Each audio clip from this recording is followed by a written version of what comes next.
Hi, I'm Ryan Davis. And I'm Kiernan Schmidt. And this is Out of Office, a travel podcast. This seat taken. Hey, Kiernan. Hi, Ryan. How are you?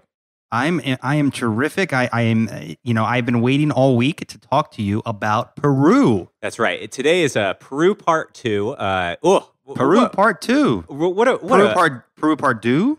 Well, no. It would be Peru Part Dos, but that doesn't really rhyme. No. So it could be Peros Part Dos. Listen, last week's episode, Peru Part 1, we covered a tremendous amount of territory. Huge smash, by the way. Yeah, thank you very much. I mean, people love it. Yeah. Bhutan's still the number one episode. Folks, you should go back. Obviously, all the listeners have already listened to it twice because those download numbers through the roof. So Peru Part 1, we covered a lot of territory. We covered Lima, the capital city, a colonial city, and I recommended a couple museums, churches, the food especially. And then we headed into the Amazon rainforest, gave even the name of a travel company that I would recommend to go deep in to experience the animals and the foliage, the flora and the fauna of the Amazon rainforest. Some great scary photos on the Instagram of the types of wildlife that will be attacking you while you're in there. And then today we monkeys. Yep, there were some monkeys, and you guessed monkeys without actually knowing there were monkeys, and then I confirmed it. There are always monkeys. Because most humans would say llama when asked what animals associated with Peru. Today we are going to the blockbusters. You got Cusco, the kind of landmark city that you fly into, super high up. And, Cusco. Yeah, Cusco. Yeah, I like it. That's an awesome word. It's a nice word. Yeah, it reminds me a bit of Cutco. What's that? It's like a discount knife company. It's like the Amway of knives, I think. Is that where you got that haircut? Then we're going to head into the Sacred Valley, which is dotted with Inca villages and farms where people still today live and work.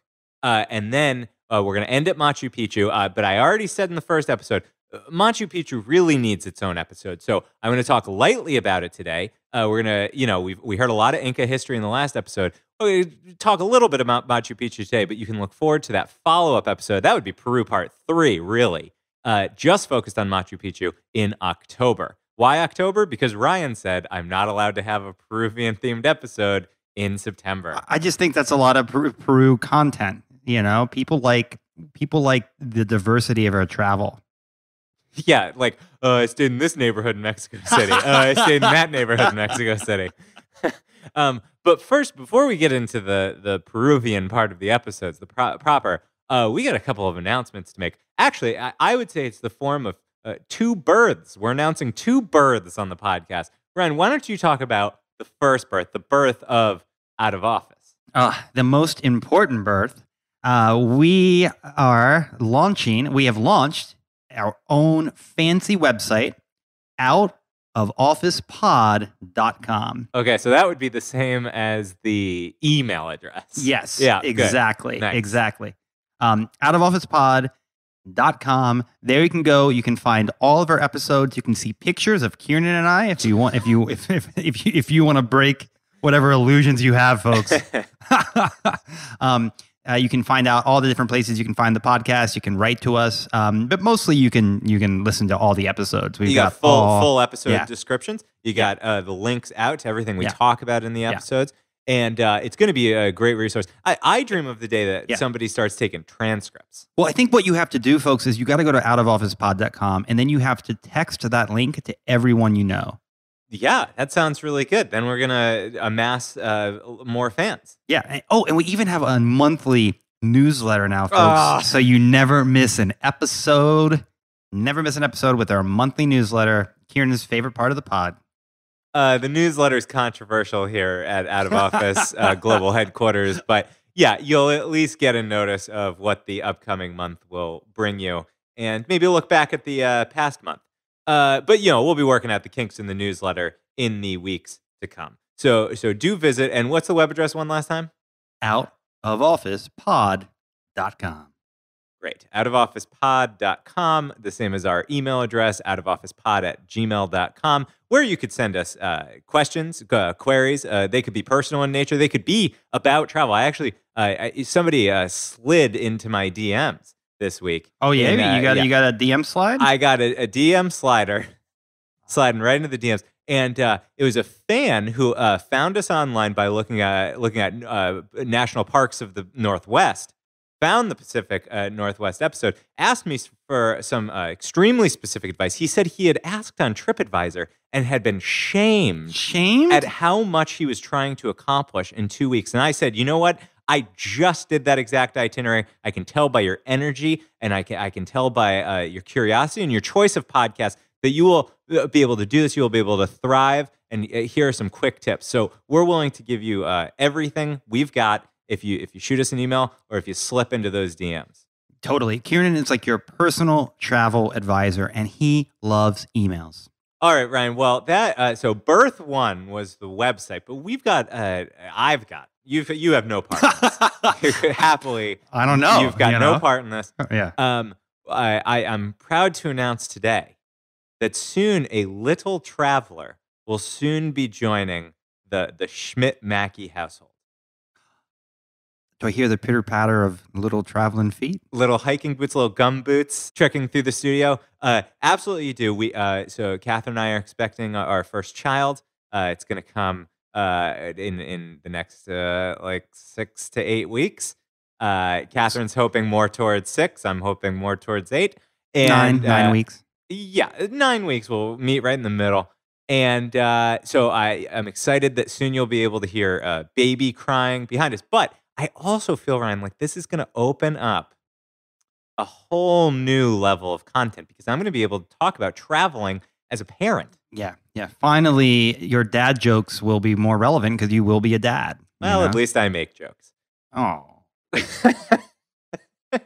Folks, Kiernan, you're going to be an excellent father. And I think that the first word that your baby should say is, out of office. Ooh, podcast. Actually, I bet you I can capture a little audio of a quick ooh. It'll probably actually be gas, but I can pretend that it was an advertisement. Yeah, but knowing your kid, they'll be speaking pretty quickly. So. It's going to be hyper literate, and hopefully, knock on wood, and also will be a born traveler. We'll just have to be. I plan on getting the 2 types of strollers: the fold up stroller that goes up in the compartment above. I'm going to get that big, hefty stroller that you got to put down below.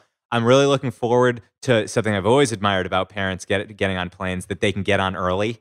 You can go, they say anyone who needs more time. It's like uniformed military, and people who have children can board now. Exactly right. And I'm going to use that up until the child's, 12, 13. Right. Yeah. Absolutely. And there's just going to be a whole new world of tips. No longer swinging single Bachelor Schmidt. I mean, You've been married for a while, Kiernan.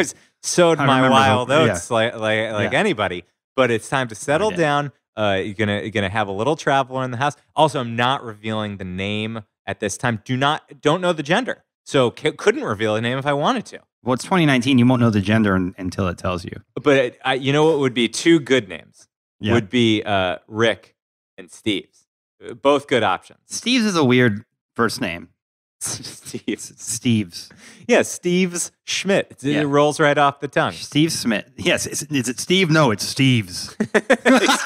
Excuse me, sir. Well, Ryan, we've made the big announcements. Obviously, I'll be giving you some updates on the best deliverable ever. What does that mean? The babies are the best deliverable ever. What's a deliverable? A deliverable is what we do all day long. You don't say. Is that a word that normal people use? People who listen to this podcast, we know what deliverables are, okay? You know what, though? I think this is going to be a big episode, so it's probably time to take off. Tell the cabin crew. Flight attendants, prepare for takeoff, please. All right, Ryan, we are heading back to Peru. A quick turnaround. At Peru last week, back in Peru today. And today, I want to just a quick reminder of, in case people are just jumping in right at part 2. They saw Peru part 2, they jumped right in, didn't even go to part 1. Had to download it right away. Peru, of course, Ryan, who's the ancient civilization you most think of when we talk about Peru? The Incas. See, I knew you were listening. A very clever boy. Yeah. And the Inca, incredibly powerful. We covered some of the basics about them last week. They had over 2,500 miles of empire, 10 million subjects. They ruled primarily from the 1430s through to 1533. Terrific wealth gathered. They were extremely opulent in their decoration. They loved having gold everywhere. They had a high GDP, you think? Certainly a high GDP. Gold de Peru. That absolutely a high GDP. And they used to have an interesting system of taxation across these 10 million subjects where you had to work for a certain part of the year on a government project. And that's part of the reason that they had amazing infrastructure and engineering, including 14,000 miles of road systems. And so much of what they built still survives today and is especially concentrated in the areas that we're going to talk about. So, Ryan, I think we should start in Cusco. So Cusco, do you know anything about Cusco? I do not know much about Cusco. So Cusco was, Lima is the capital today. Cusco was that capital of the Inca culture. So in Quechua, their language, it actually meant navel of the world. And it was called navel of the world because the whole body Inca sort of spread forth from there. And so it's their iconic city. And it was also kind of the prize destination when the Spanish conquistadores came in 1533. They were, headed to the capital, to Cusco, and accounts are just mind-blowing about how opulent and covered in gold the city was. But most famously, they had a temple of the sun called the Coricancha, and it was covered in 700 panels of flattened gold, so that when the sun shined down, it would just beam forth. So you can imagine what a powerful experience that would have been. Yeah, that would have been an incredible experience. It'd be like walking into one of Donald Trump's early buildings. Yeah, except it had actual class, and and of course, what did the Spaniards? But it had a gold toilet. Okay, yeah, I'm sure. Yeah, and what did the Spanish do except think, boy, this is really amazing. Let's pry it off and melt it down, and that's what they did. But interestingly, they left the walls underneath the Coricancha in place and built a church that you can still visit today on top of it.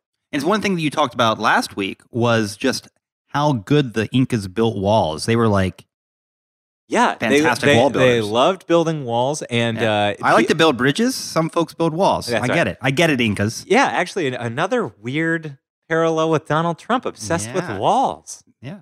Also, they had very small hands. Really? No, that's not true. Okay. No, huge. And long, delicate fingers. I think that's how he described his own fingers. Okay. Creepy. And actually, the long, delicate fingers would have come in useful for the Inca because engineers and archaeologists today are still struggling to understand how they moved the massive stones that created these walls. I mean, we're going to talk about a site later on. There are stones there that weigh 360 tons. So, did they roll them along on logs? Where did they quarry them and then roll them over? How did they get them upright? These are all still outstanding questions. Cusco sits at an incredibly high elevation. It's actually higher than Machu Picchu. Yeah, which is interesting. Yeah, it's at 11,150 feet. And you bring up a good point because altitude sickness is a real issue for people who are visiting. So Peruvians who have grown up there, they actually have, acclimated completely to functioning at that high an altitude.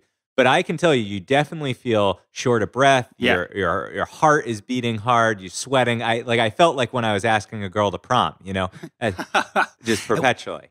And I've been to Bogota, which is 8,660 feet. And I remember being short of breath a couple, I'm short of breath all the time anyway.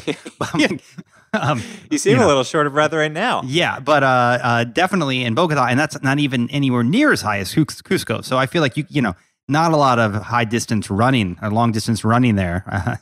No, it's true. And also the streets are quite steep. I mean, you also just feel the altitude because it's a very steep city. So you have areas where you could just look and it looks almost flat, the side of the mountain in front of you. But little roads kind of wind down and they have built homes and businesses across the mountainside. And also, because of the altitude sickness, it is often recommended for those who are not used to altitudes to fly into Cusco and then spend a couple days down in the Sacred Valley, which is still pretty high up, but is not nearly as much of a strain on your body.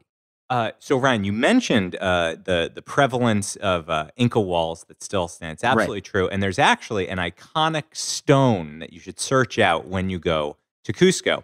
It's on a road. It's called Hatan Rumuyuk Street. So it's Hatun, Hatan Rumuyuk Street, Rumiyyoc.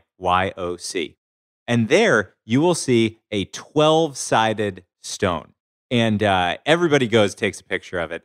It's a great example of how perfectly chiseled and angled the Incas had to make these stones because they didn't use mortar. I mean, mortar wears down over time, but the reason these still stand so perfectly is because there's no seam between these stones. So they come in all sorts of bizarre shapes and sizes. This 12-sided stone really exemplifies that. I'll say, though, as you go around Peru, you see stones that are even wackier shaped than this. At one time, I counted an 18-sided stone. It seems like there are some people on TripAdvisor who are sure it's 14 sides, not 12. Yeah, so that, it is a very contentious. I understand that you maybe don't engage in this ideological battle of how many sides this stone has until you actually see it. But, there are slight variations that some might say separate a side. But the main point that the listeners need to take away in this audio medium is that it is known as the 12-sided stone, and you should go and figure it out for yourself. But know that you are entering a contentious battle. Right. Okay, so in your opinion, though, you're going to come down on 12. I go with what the people say, and the people say 12. Okay. It is broad. It is you heard it here, folks. It is broadly recognized. I am not ready to make my announcement. I think it's a reason to go back. Classic Catherine reason to go back. Now, Ryan, as with Lima and many of these towns that came under Spanish rule, there is a central plaza, the Plaza de Armas. And this is where it's just down the street from the 12-angled stone. So if you see that 12-sided stone, just head down. You're going to get to the Plaza de Armas. And the Plaza de Armas is where you should basically head out from to see all the different colonial churches that there are to see in town. This is perfect for that Catholic tourist. Because a lot of these churches have been around for hundreds and hundreds of years, have great history buried within them. But before you head in to that sacred space, you got to take a look at the middle of the Plaza de Armas, and there is a majestic statue of a great Inca ruler. And do you remember what the Inca rulers called themselves? I do not know. They were the Inca, the great Inca. Sort of the Inca also meant king. Right. And this one is sort of the one that everybody knows. Every Peruvian citizen, if you ask them name a single Inca ruler, which they believe there were 13 kind of kings of the Inca Empire, this one's name was Pachacutec. Pachacutec, and it means in Quechua, their language, shaker of the earth. Shaker of the earth. And that's a because powerful king. That's exactly right. Yeah. He was kind of the quintessential powerful king who just got done. So he was known as a king that would go out and would conquer different peoples all across South America. And, he tended to do, it actually reminded me a lot of how the Romans used to subsume a lot of cultures where they would demonstrate great military force and organization. They would allow the local peoples to keep some of their culture as long as they agreed to live under the sovereignty of the broader system, and also would introduce a lot of benefits to them, like all this great infrastructure, for example. And that's, another very disconcerting resonance with Donald Trump. Pachacutec also considered himself a great builder. But unlike Donald Trump, he actually built stuff. He didn't just license the name Pachacutec to a casino down the road. So Pachacutec would he's responsible for some of the grandest temples, the most enduring streets and walls and ruins that still exist today. And that includes Machu Picchu, which Machu Picchu, not many people realize, this was basically his summer residence. This was where Pachacutec would, when it got too hot down in the valley, he'd head up to the top of Machu Picchu, and what is essentially the size of a village was where he chilled out for the summer months. So he chilled out in Machu Picchu for the summer months, right? And this is before all the tourists, so it's probably pretty relaxing back then. Yeah, I think it was a little more relaxing. But a lot of servants, a lot of farmers, a lot of llama keepers. Sure. Yeah. And he also, I should mention, Pachacutec died before the age of the conquistadores. He died in 1472. So really not. I think in the span of history, it's easy to think of the Inca as further back than that, but they're not. And this king was basically right in the middle of that reign. In my mind, I always thought of the Inca as being an empire that was long before the 1400s. So it's interesting to sort of think of them in that more modern context. Absolutely. And that's why Cusco still today is such an interesting mixture of that Spanish and Inca culture. First, I'd recommend that you go into the cathedral, the main cathedral of Cusco. And here you will be able to see what is a really neat, distinctive Cusco school of painting. And Catherine and I thought this was such an interesting little bit of art history that we ended up going out when we got home and taking out books from the library to learn all about this kind of Cusco school of painting. Because what happened was when the Spanish had basically taken over, they were trying to, force Catholicism on the Inca, on everyone in Peru. And so what they did was they shipped over a bunch of kind of court painters, right? So people who were trained in that sort of Renaissance way of painting. But when they found themselves, face to face with Peruvians, they felt like they had to adapt the kind of religious traditions that they were used to painting into something that could speak to the locals. Right. So you probably remember last time I talked about the Last Supper. Yes. I'm. You see me smiling because I'm imagining this image that you're about to describe. Right. So it's the Last Supper. Well, as I described in Lima, there's another one here, and this one is Christ with the apostles gathered around a guinea pig and just digging in, and that I think we both agree that's pretty unlikely to have been the case. Yeah, I don't think that Jesus would eat a guinea pig. What I also like is when they depict Mary. Where I think we're used to, thinking of kind of like humble. Was she riding a llama instead of a donkey?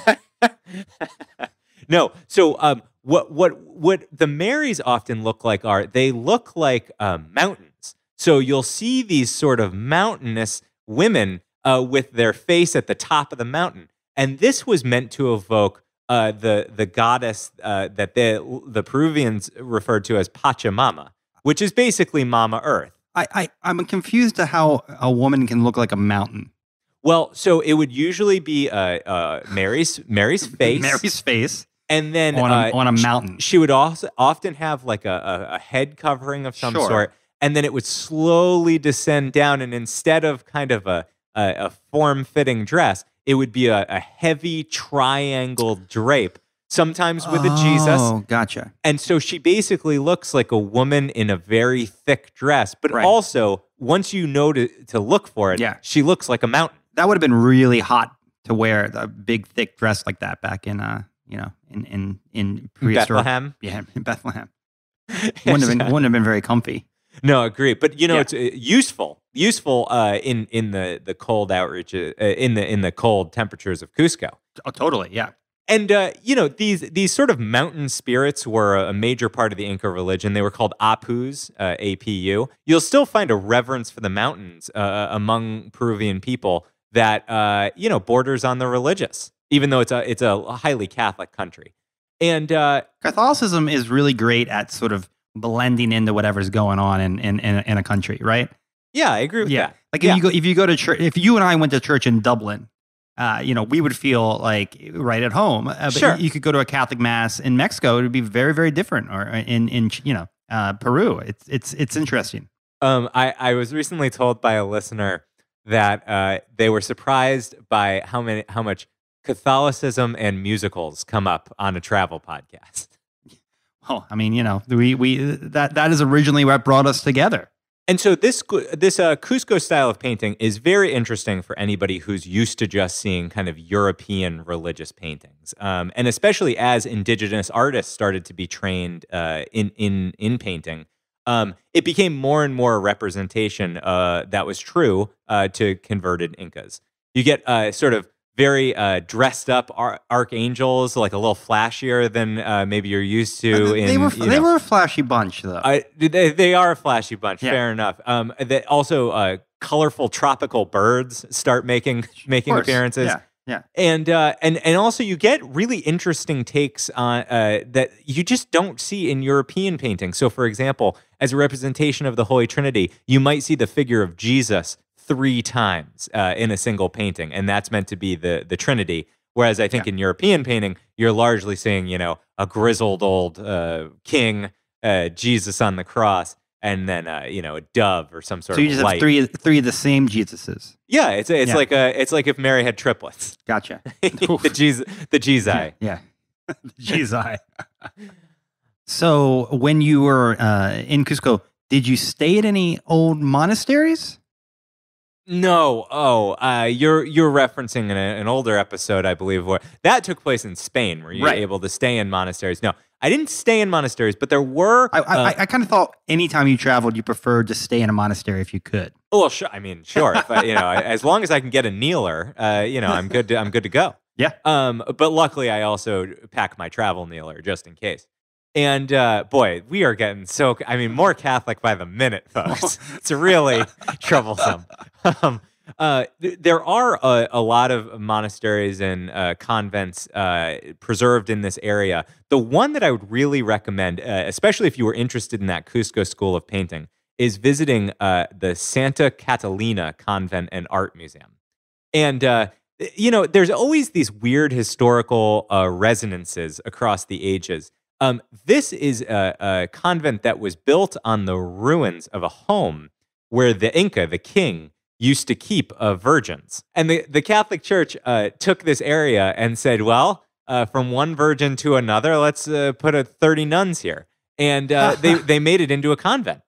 And it's very interesting. They've preserved part of it where they show you what the daily life of these nuns in the 1500s, 1600s would have been like, with mannequins of nuns. So there's a meal of mannequin nuns together. Here's where they said their prayers. Oh, it's beautiful. I really wish I could have purchased one, but I couldn't fit it in my carry-on. And a reason to go back, as they say. But then the other part is an extensive art gallery that has lots of Cusco School of Art paintings. I remember one very clearly, which was Jesus making wine. So it's like one of those giant barrels. It's like that I Love Lucy episode where it's Jesus stomping and Jesus stomping on grapes. Really? On grapes, yeah. Yeah. Again, it was so interesting to see this take that Catholicism got. The doctrine got through this different lens. I mean, it was so far away from the seat, the dogma from Rome, that it just kind of took on a life of its own. I don't think the Romans have any problem with Jesus making wine, though. That seems right up their alley. No, I think that's actually the key to most priests' art, if not other parts. I knew you were going to say. All right. There are a plethora of other Baroque churches that you should definitely visit. Some have great viewpoints across the city, but rather than tick off kind of the individual things that you can see here or there, be open to exploration. What I found was that a lot of the guidebooks to Cusco will kind of put a list of the churches, but not really tell you what you're going to see. That's because you should really just embrace wandering in and out of these places. Some you'll get beautiful tile work that was, has been there since the 1600s and came with the original priests who had come over to try to be missionaries among the Peruvians. And also there are frequently religious festivals. I found when we were there, we saw every church outside had stacks and stacks of saint statues that they were setting up for an upcoming church parade. And we saw these little, very cute Peruvian Catholic school children practicing their dances and marches. So it's a very Catholic town. Right. So, but it's hard to kind of give you one recommendation on what church is worth it. They're all worth it because many have lots of just different wonders, and you should talk to the guides that are there because they'll be able to tell you, oh, this pulpit was carved from a single tree, and fun facts like that. And we talk often about, I get church fatigue. Yeah. You didn't get that in Cusco? I remember certain things about certain churches. So I remember there's a church called Iglesia de la Compañía de Jesús that's right on the Plaza de Armas, and you can go up into the bell tower area. You can go up and have a great view over the Plaza de Armas of the statues, the other churches, and the buildings surrounding it, and it's quite breathtaking. And so, I just really recommend, I think especially when you're looking back on which church was which, try to focus in on a single thing and just concentrate and remember what was special about that one. That's good advice for when you visit almost any site. If you really just take away one thing that you're going to remember forever, or as long as we're going to remember anything. And as of course, you said you suffer from church fatigue. That's not a problem I have. No, you go to church voluntarily. Hungry for churches. Yeah, it's what I used to put on my dating profile. Got a lot of priests. Yeah, I bet. So as you're deciding to leave Cusco, I would say it's worth stopping by just outside of Cusco. There's a wonderful Inca ruin, and it's called Sacsayhuaman. Okay, sexy woman. So it's so funny that you heard that because that is exactly what all the tour guides will say. The way that you can pronounce this correctly is to basically say sexy woman. But Sacsayhuaman, and to just give you the quick spelling in case you want to look it up, and it'll be in the show notes, but it's Sacsayhuaman. And it is because if you Google sexy woman, you're going to get something entirely different. Absolutely. And you're going to have to explore it. You're going to go down a deep rabbit hole trying to look for this. These are the ruins of an Inca fortress. And it's up on a hilltop right outside Cusco. And this was where the Incas put up a fight against the Spanish. Ultimately, it was a losing battle, though famously Pizarro's brother was killed by a stone that was slingshotted out from Sacsayhuaman. And they still today have these battlement walls that are zigzags, and they are just humongous, breathtaking. There's also packs of llamas that roam among them. So it definitely feels like a uniquely Peruvian experience, and you'll definitely want to take a lot of photos of these towering rocks. This is where I was saying they have those 350-ton rocks. You would think that you could get outwalled, just bored of looking at these Peruvian walls, but they're so intricately put together. They're such puzzle pieces that I think you could probably look at them for hours without being tired of them. Yeah, you've put some really lovely walls on the old Instagram, and I've been impressed, Absolutely, and we'll be continuing to pump those on at Podcast. Podcast. Hashtag Walls of the Incas. But of course, the Spanish eventually took down and beat the slingshots by putting ladders up against these walls, unfortunately. So, the greatest strength turned into the greatest weakness, I guess. Wait, you mean walls don't always work? Walls don't always work, Ryan. Wow. Yeah, especially when they're just slats that you could put your hand through. And so in the end, 1,500 Inca were trapped inside this fortress as the Spanish climbed over. And many of them chose to throw themselves off of the fortress's 3 towers to kill themselves rather than be killed at the hands of the Spanish. Jesus, that's dramatic. It's a very dramatic place. The weight of history still feels heavy about it. And so I definitely recommend you make time there. And that historic battle, by the way, took place in 1536. It's interesting. It's actually the fortress is actually on the coat of arms of the city of Cusco. Gotcha. All right. So once you leave Cusco, I would recommend heading down into the Sacred Valley. And the Sacred Valley is basically the breadbasket of the Inca Empire. So this is a more fertile area. It's less high up, so it's a lot warmer. And this is where the Inca famously raised quinoa, corn, beans, potatoes. They had a really varied and interesting. They were such hipsters. When you go to Peru, you eat quinoa every other meal. Yeah, it's a staple food there. So the Sacred Valley is basically that agricultural center. And loyal listeners will remember that I said one of the best meals I've ever had was at a new restaurant called Meal, M-I-L. And that is in the Sacred Valley. It's about a 2-hour drive, even though it's not very far from Cusco as the crow flies. As you can imagine, going through these mountains into the valleys, it's not a straight shot drive. So you got to leave lots of time.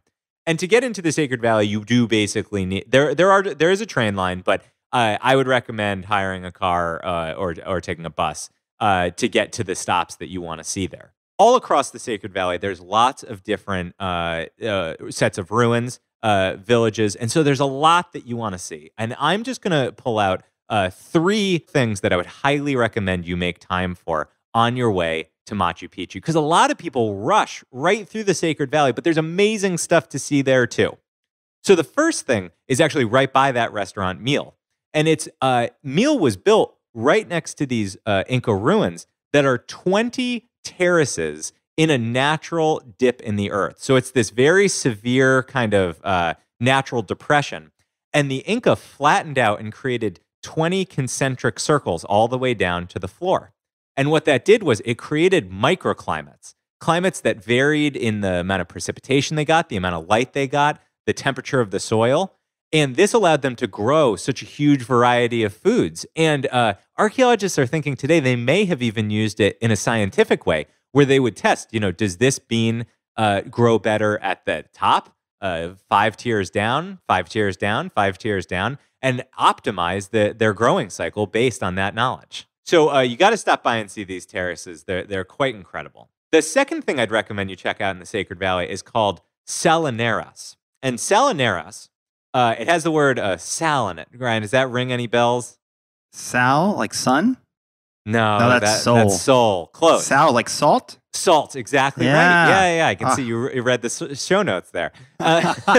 So this is a series of over 1,000 pools of water where the Inca actually diverted salty water to flow through these shallow pools. And in these pools, the water gets caught, sunlight evaporates the water, right, and they are left with this delicious, very pink salt. And so it's mesmerizing to look at this area because it's just thousands and thousands of pools with sunlight beaming down on them. And it makes for a great souvenir to bring back a bag of this mined salt. And it is still mined using these pools today. 260 local people still work in these salt mines, these pools. That's awesome. Yeah, it's really, really neat. And you must have brought some salt home to cook with. You know what? I didn't. What? I know. I didn't. I already had so much salt from people come back from Hawaii, they bring in Hawaiian sea salt. Yeah, I already had enough salt. All right, and then the third place, the last place, after Moray, after Salineras, is called Ollantaytambo. It's quite a mouthful. Ollantaytambo. Ollantaytambo. And that's Ollantaytambo. They love these long names. And this is a set of ruins that is basically second to Machu Picchu. It is an extraordinary preserved village that is on a hillside. It has the sort of terraces, the farming terraces that people associate with pictures of Machu Picchu. Those are also here. There's temples, there's baths, and all of these are very, very well preserved and sit next to a town where folks actually still live among the Inca ruins. Have built up their houses right to them, are regularly walking through the signature trapezoidal doors that mark these ruins. How close are these people living to the ruins? Like, can you see their houses from the ruins? No. We're talking about like they live among them. In them. The main ruins of Ollantaytambo are separated out, and you have to pay an admission ticket. And you can spend easily 2 hours wandering your way through here. But the town itself used to be part of the Inca village. So you can really identify these artifacts everywhere you look. That's very cool. That's awesome. I don't know that I'd want to live among ruins because I'd be afraid that I'd like break something.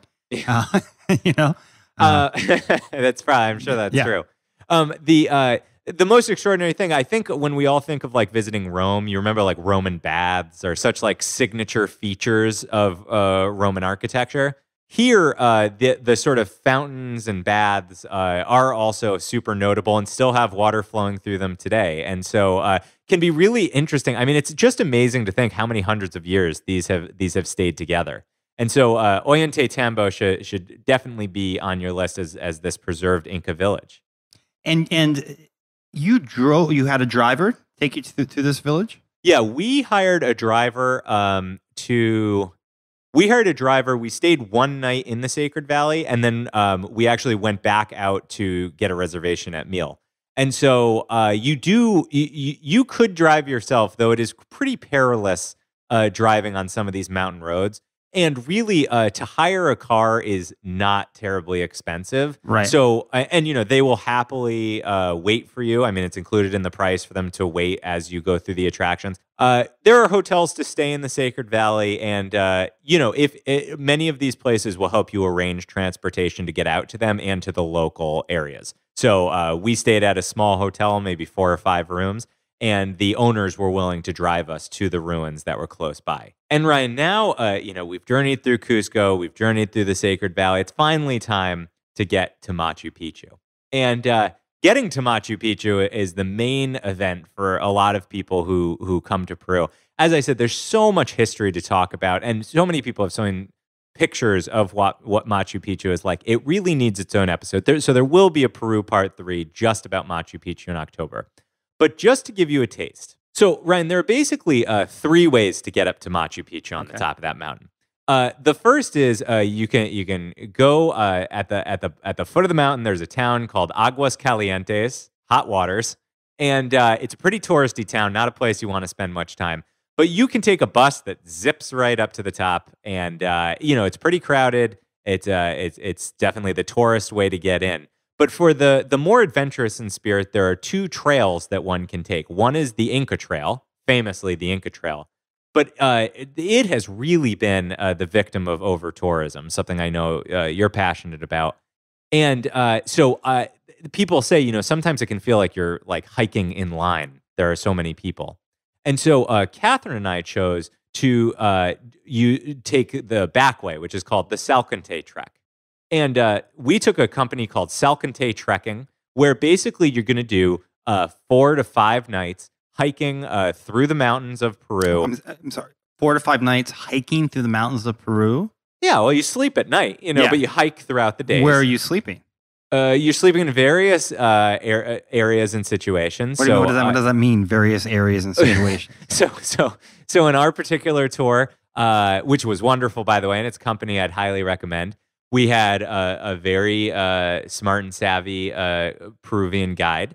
And our first night was spent in these sort of glass domes. So you hiked up the steep mountain to these glass domes where you could see the sky above you as you fell asleep. But it's very basic accommodations. I don't want to make it sound. So wait, so is it glamping or is it camping? It's camping. It's camping. It's in the middle?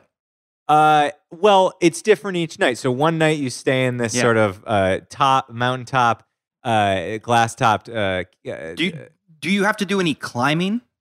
You don't have to scramble up mountains. No, so you don't ever use your hands. It's all hiking. Well, you use your hands to eat food and wipe yourself after you go to the bathroom. There's some hand wiping over the 5 days. But you're not climbing a mountain with your hands. You're not driving. No, you're not mountaineering. I mean, you have to be in decent shape to hike it. Sure. Catherine actually did it with pneumonia, which we didn't realize that she had at the time. No. So you can do it with pneumonia, I guess. Apparently, but it is. Catherine's a super person. Most people can't do that. She is a super person, and you've got to be. She's also a super person. And you've got to be in pretty decent physical shape. And people in our group were definitely struggling by the 4th or 5th day. Right. It seems like it'd be a good way to get in shape. It is, and the sort of crowning achievement of the Salkantay Trek is that you get to see the mountain Salkantay, which is this important Apu, the mountain spirits, and it is quite a beautiful mountain. You don't actually climb that mountain because that would require the sort of mountaineering you're discussing. But you achieve a great height, you get great views, and then you head back down into the valleys, and you end by getting to Aguas Calientes. and you stay a night in a very basic hotel there, and then you climb the steps up to Machu Picchu. And I'm going to save the full details of how miserable those steps were, but let's just say there are hundreds and hundreds of them, and they have no historical significance whatsoever. They were not like the Inca steps. You're not following in the Inca footsteps going up there, though that's what I thought, which was the only reason that we did it. And when I saw these buses zipping by, I definitely wondered why I had made that decision. The Inca, they used to take the buses, I think. Yeah, that's how they did it. Yeah. Another just a quick experience you'd have on the Salcantay trek is that you do what's called the Trail of the Seven Snakes, and that's a very harsh area of mountain where you're doing switchbacks, and there's 7 of them, each considered a snake, thus Trail of the Seven Snakes. And at the end, they give you a T-shirt that says, you conquered the 7 snakes. So it feels good. 7 snakes. Feels good. Earlier, I was mentioning the Inca Pachacutec, that sort of iconic Inca. And Machu Picchu was his retreat. So this is where he would go and chill out with his homies and, basically bring a village. And so it included farming and temples and residences. And many of these still stand today. And the archaeologists really have quite a good understanding of what you're looking at as you're walking through it. And I want to save the meat of how it was rediscovered by Hiram Bingham and what exactly you'll see when you go to Machu Picchu for the follow-up episode.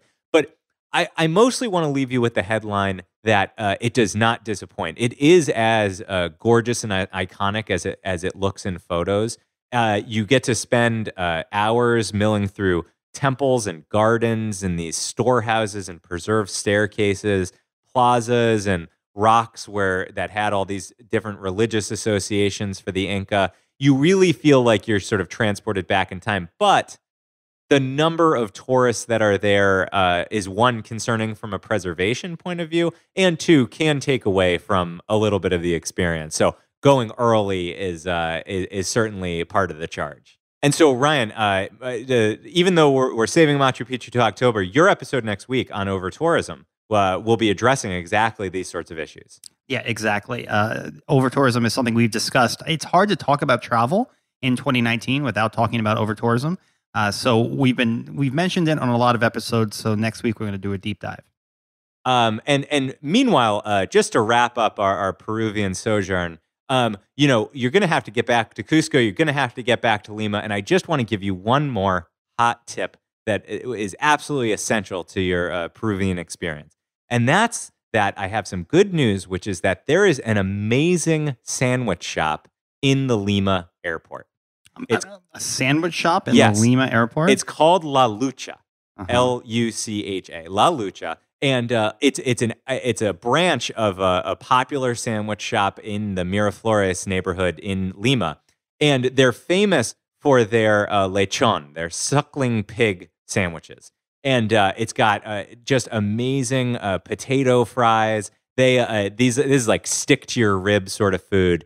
And Catherine and I had one coming in. We had another coming out. And I remember she said, so, we're by La Lucha. You want to split one of those? And I said, no, I want one of my own. And that's how good they are. You're going to want one of your own. So even though your trip's coming to an end, you're on your way back to wherever you came from, grab a sandwich at La Lucha, and it'll be the perfect capper to your Peruvian trip. It is so rare for a restaurant in a airport to get a mention on the old That's exactly right. No, they've done a great service to the world. They've done many great services to the world. This is one of them. Inca ruins and the La Lucha sandwiches at the Lima airport. Well, I'm going to go for the sandwich, and check out Machu Picchu, if I have time. Well, Ryan, I think all that done, and with Machu Picchu still in the offing, I think it's time for the last stop. The last stop.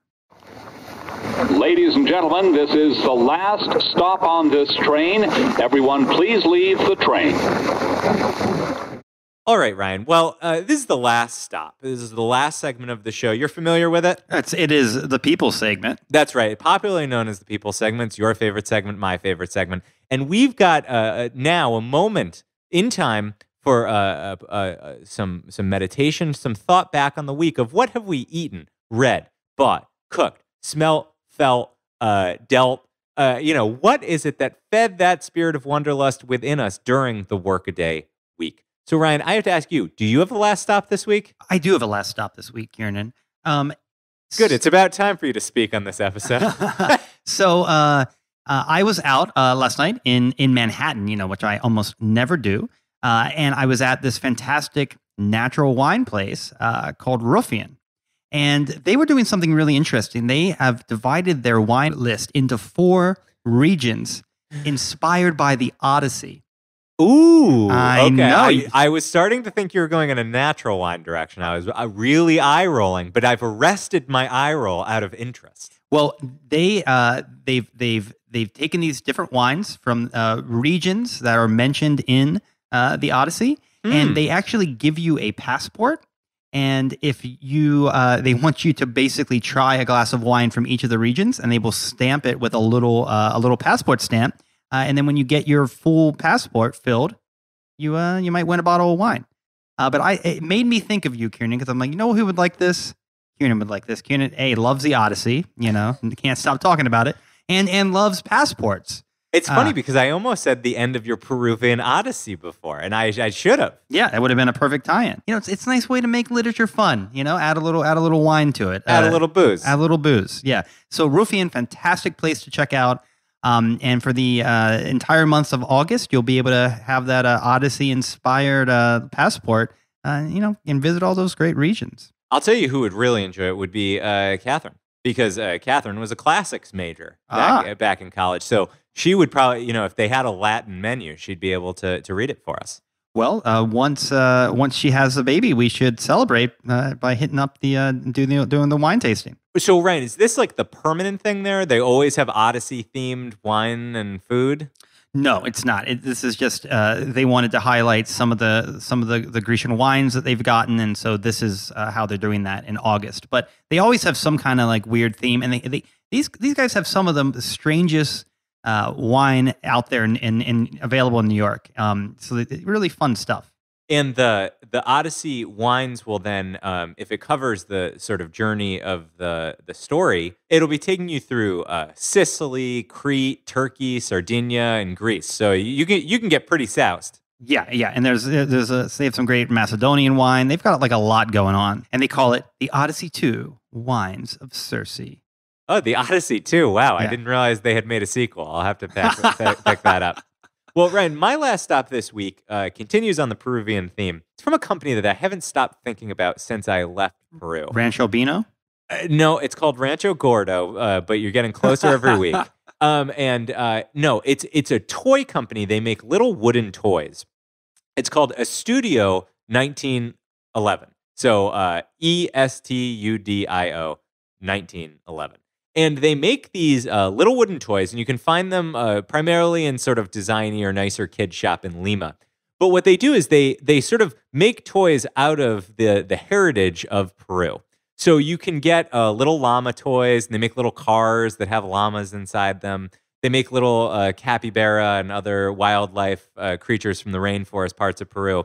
But they also make a Pachamama, the Earth Mother, that Inca deity that I was describing before. They make a little block set that's actually exactly modeled on the temples that you see at Machu Picchu. So you can kind of bring a little bit home. They even make a little figure of Inti, which is the Inca sun god. I really like how they're bringing to life and relevancy for young people of Peru the early history that preceded European interventions into their land. And also, they're just damn cute. So I wish I had picked some up. I'm hoping to find a friend heading to Lima soon to bring me back some of these great toys. My bookshelf is just craving them. Do they have one of Christ eating a guinea pig? Ooh, you know what? That's a really good idea. I'll write that one in. And also a Mountain Mary. I could use a Mountain Mary. If you had a Mountain Mary, you would display that year round. That's true. All right, Ryan. Well, next week, tell us about your interview. So next week, we're talking to Washington Post writer Hannah Sampson about over-tourism and what you can do to be a good tourist. She gives some really fantastic tips, not only about how to avoid places that are suffering from over-tourism, but how to be a tourist who doesn't contribute to the problem. So really interesting interview, and we finally get into the weeds on this over-tourism problem. All right, well, until then. I'm Ryan Davis. And I'm Kiernan Schmidt. And this is Out of Office, a travel podcast. This seat taken. We didn't even talk about coca tea. I need a glass of coca tea after that. It's a fact-packed episode, no question.